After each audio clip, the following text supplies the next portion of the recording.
It's really impressive how your Leadership Summit is embracing Felicia and Mike here today, because you are acting from a belief that we understand across our union, that it's not possible to build our vision for a just society unless we link arms with our community partners and reach out to workers all across our communities who want to be a part of an organization that's helping to build change at their lives, at work and outside of work. So I really appreciate you for doing it. I wanted to tell you a little bit about what informs my leadership as I bring you on the journey that our union's on to achieve our just society. I'm the oldest girl in a family of 10 children.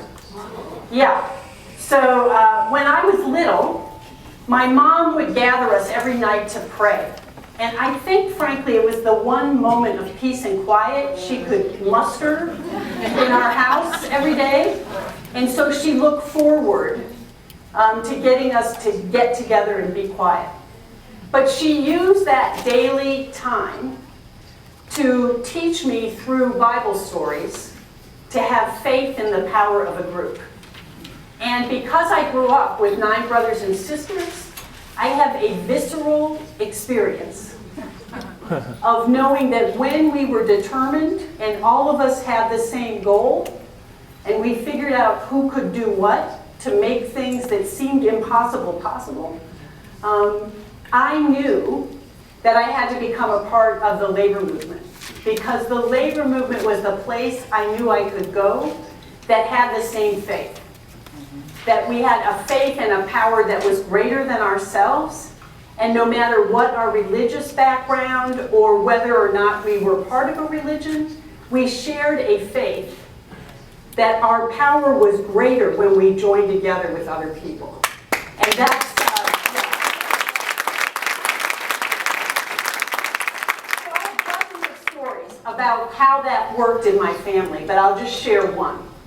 One of my younger brothers was struggling as he was trying to finish school. And it kind of spread through the family grapevine. Those of you know how those grapevines work.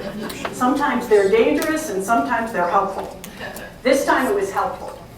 We agreed, that 9 of the rest of us, to send a sister and a brother to help this younger brother, while the rest of us covered the new families that our sister and brother were trying to shepherd. And then they spent a week with one of my younger brothers trying to help him get through exams and papers in his final week of school. And we breathed a sigh of relief, and we had another graduate in the Henry family, and we were incredibly grateful. But it, for me, was a lived experience of being able to make change in our individual lives. But it wasn't until I joined the union that I realized I could take that same understanding and faith into changing not just individual lives, but lifting up entire communities. And brothers and sisters, that's what our union has committed to do. And I'm so proud to be part of an organization where working people have this incredibly generous spirit. We do not have leaders in SEIU at any level saying, hey, what about me? You got to take care of me first. We have leaders and members all across this union that understand in order to take care of ourselves, we have to do right by everybody in our communities.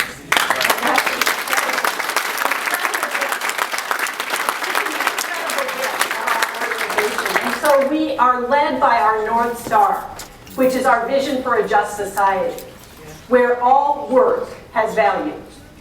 We are indignant when people say, they're just burger flippers, they aren't worth anything, why should they get $15? We are indignant when people say a child care worker is just a babysitter.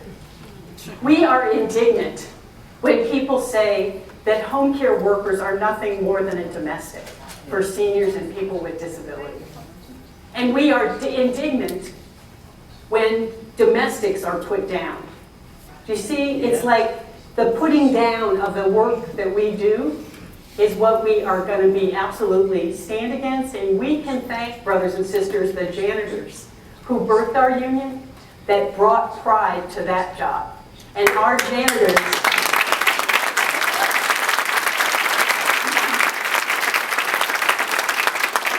so we're on this journey to justice together, and where we are on this road is at a very critical time, because you and I both know, brothers and sisters, it's threatened in a way it hasn't been before. We have billionaire CEOs linking arms with Wall Street bankers who have influenced politicians and elected officials to write the rules in their favor on the tax code and all kinds of things that have tipped the balance against us for the wealthy few in this nation. We know there is a train headed down the track towards public sector employees who the right wing wants to silence, people who care for children, who make sure our water is safe, that are building our highways. They want to attack workers' organizations so that we can no longer join together and fight for what's right in this nation. And you felt that right here in Colorado by repeated threats to worker organization. You deal with a so-called right-to-work environment, which we know we are pushing against because we're going to fight for the right for a just society. And as a result of this attack on workers that I'm pretty sure Ron has talked to you about over 40 years, we now have an economy where 64 million people doing service and care work in the U.S. are earning less than $15 an hour. 64 million people are stitching together 2 and 3 jobs and living in poverty. And we've had it. Enough is enough. We can do better as a nation. Is what we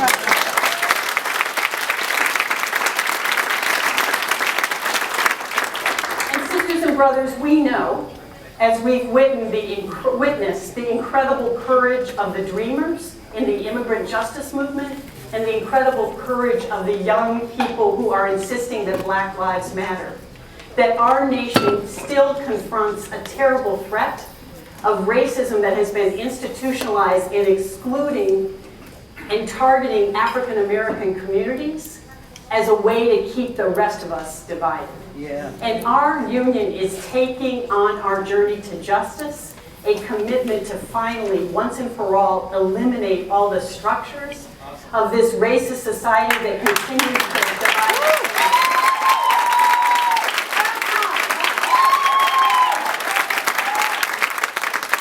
So we are going to commit ourselves to seeing that we fix our broken immigration system and that we eliminate the structural barriers in racism that continue to undermine our ability to unite our collective power. And it's clear to me that the billionaire CEOs and the politicians that they buy are continuing to try and use racist rhetoric. Even this summer has been so hard to hear, hasn't it? Just so hard to hear. Because they think they can divide us against ourselves. But we aren't going to let that happen. Right. How we face those intensifying threats, we are uniting a bold and progressive movement like never before. You can be incredibly proud of how SEIU Local 105 has stepped in to help fuel this movement.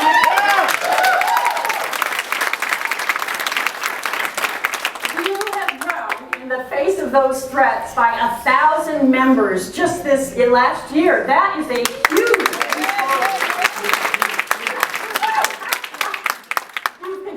bargain strong contracts. You've launched an aggressive program in property services for the master janitorial. You've had record turnout with votes at every work location in ratifying the Kaiser National Agreement, the best contract. Yeah!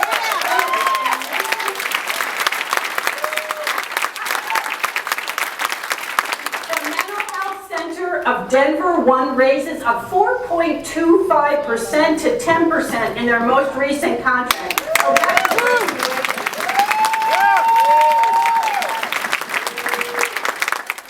but sisters and brothers, as I said at the beginning, we know it is not sufficient to simply build a strong union.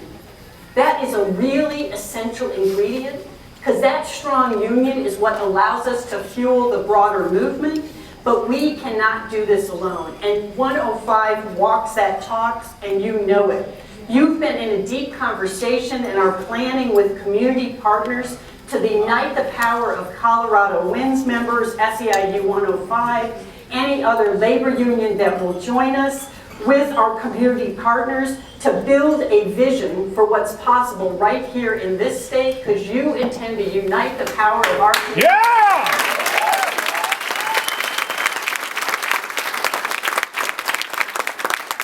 In addition to that planning that you're doing for the far-sighted long-term planning, you're putting your boots on the ground. You drove record turnout here on April 15th for the Fight for 15 action.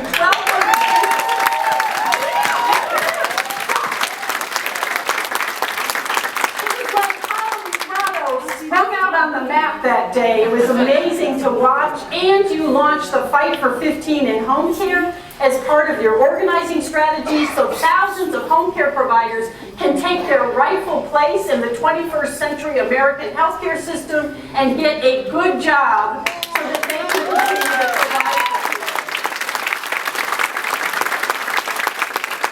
And we think that the work you've done to expand this movement here in Colorado is paying dividends across the country. And Ron told you this story. When 200 fast food workers had the guts to walk through their fear, sisters and brothers, and you know that anybody that's been on strike in this room understands that the press thinking it was some tactical action and trying to minimize what these workers did is completely wrong. I met with Alvin Ward yesterday. He's a father of 3 in New York City. His wife had been diagnosed for cancer. He works 100 hours a week between 3 KFC jobs that he strings together because he wants the very best medical care he can possibly afford for his wife. And he was approached in November of 2012 to join the Fight for 15 in a union. And he thought the other workers were out of their minds, is what he told me. And he went home and talked to his wife. He realized that his back was against a wall. He went to the first meeting in Brooklyn and heard that other workers were facing the exact same thing.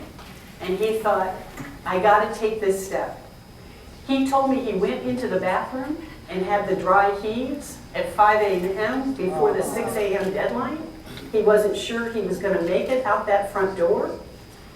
3 people who had committed to strike weren't beside him as he walked out that door. People have had that experience too, right? Yeah. But he thought about his wife, he thought about his 2 sons, and he said he had to step forward. And when he got into the street with hundreds of other fast food workers that cold morning in New York City, he said his fear melted away. And he knew he was on the right path because he was shocked at the people that started to cheer them on in their neighborhood and make it clear that he was standing up for the right thing. He has struck 12 times since that November 2012 days. 12 times he's been through it. And he goes, you know, I wish I could tell you, Mary Kay, that I'm not as afraid every morning, but I keep thinking they could ruin my life if they blackball me from fast food, because there's no other job for me to get in my community.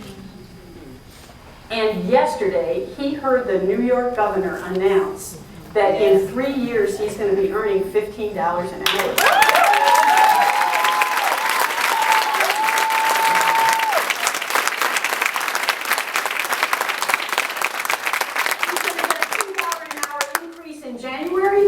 And in another year he gets another $2, and in another year he gets another $2. For the workers outstate in New York, they're on a slightly different schedule. They get $1 a year increase, so they'll get to 15 by 2021. New York City workers are going to get to 15 by 2018. That means $1 billion in taxpayer assistance that is subsidizing these low-wage jobs because these multinational corporations have never been held accountable by us. $100 billion is now going to go back on the table in Albany, and we're going to have fun figuring out how to spend that money. Yeah!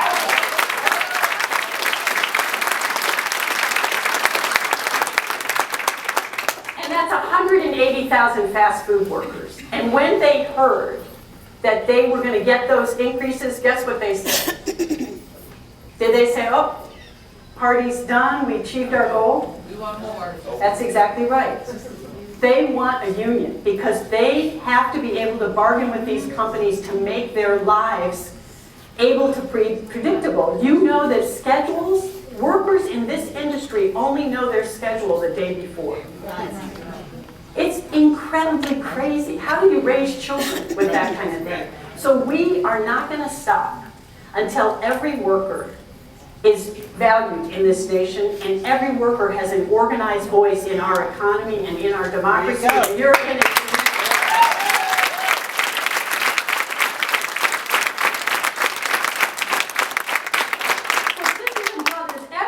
your plans here in Colorado, I want you to make your plans with an imagination that we can make the seemingly impossible possible.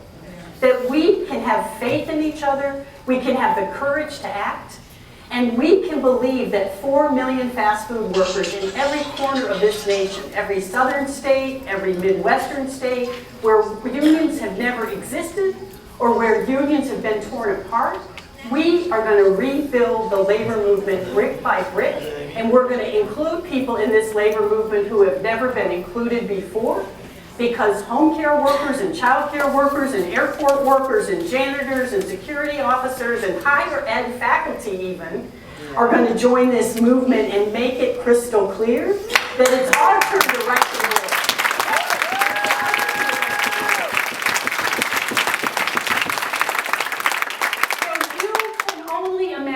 What will we do when 2 million home care workers have a collective voice in what their jobs are? When 3 million child care workers have a collective voice? When we make sure that higher ed faculty have a say so that students aren't graduating with a mountain of debt and unable to find good work?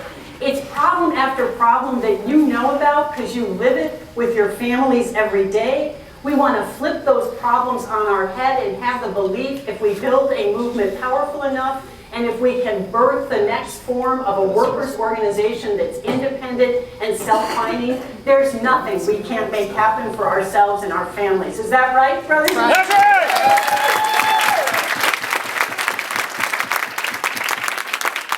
So I want you to believe that it's possible. And I learned to believe it when I was being arrested with 100 McDonald's workers in front of the Oak Brook, Illinois store. And the police stepped forward with guns and dogs, and people got really scared. A woman behind me said, oh my God, I'm going to be trampled. I just came to get arrested. I'm trying to do civil rights. And a young man stood up and very quietly, almost in a prayer fashion, said, repeat after me. I